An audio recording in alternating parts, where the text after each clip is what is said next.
ودابا غندوزو للقاعده رقم جوج. وسطروا لي على هاد جوج. هاد القاعده سميتها التبديل، لان هاد القاعده تخول للانسان المغربي الحق في تبديل حرف بحرف اخر وقت ما شاء وكما تمليه عليه قالته. ونعطيكم امثله.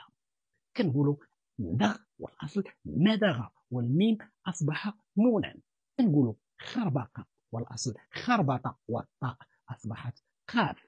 كنقولوا ان شاء الله والاصل ان شاء الله والهمزه اصبحت عين. كنقولوا جوج والاصل زوج والزاي اصبحت جيم. وكل كيجي مؤثر من الرجيم.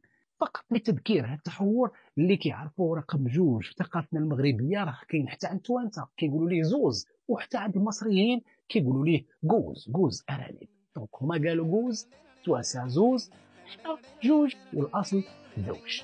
حتى واحد فينا ما جابها لاصقه.